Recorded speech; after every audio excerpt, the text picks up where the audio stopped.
Reviewer questions para sa professional license pa rin tayo. Halimbawa, maglalagay ka ng mga kargamento na may iba't ibang bigat. Paano mo ito isasalansan sa lapad ng sasakyan? Ang gagawin mo, yung mabibigat na kargamento ay sa gitna ng sasakyan mo ilalagay at ang magagaan ay dapat nasa gilid. Ngayon naman, kung ang iyong kargamento ay mga plantsyang bakal, hindi pwedeng lubid ang iyong gagamitin pang tali nito. Sa mga nagmamaneho naman ng commercial vehicles, ito ang dapat niyong tandaan. Ano ang mga dapat mong gawin? Magkakarga ka ng dumi galing sa tao. Dapat lagyan ito ng maayos na takip ang inyong mga kargamento.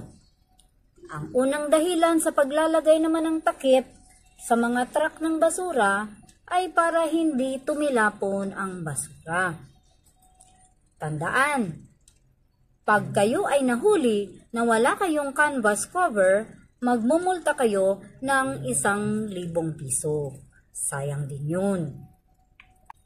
Dumako naman tayo sa mga taxi driver.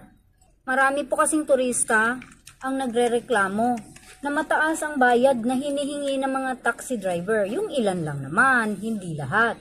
So ano ang dapat mong gawin?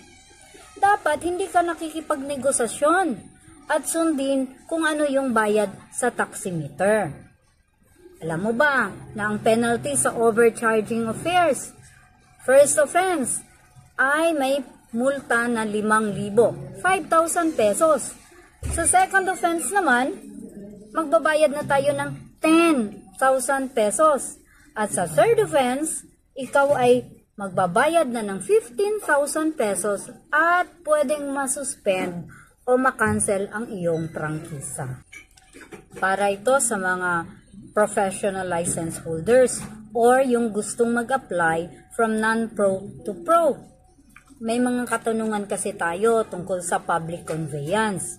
Etong isa, ikaw ba ay kailangang kumuha ng Certificate of Public Conveyance o CPC na tinatawag mula sa LTFRB bago ka magmaneho ng iyong tricycle? Ang sagot po ay hindi.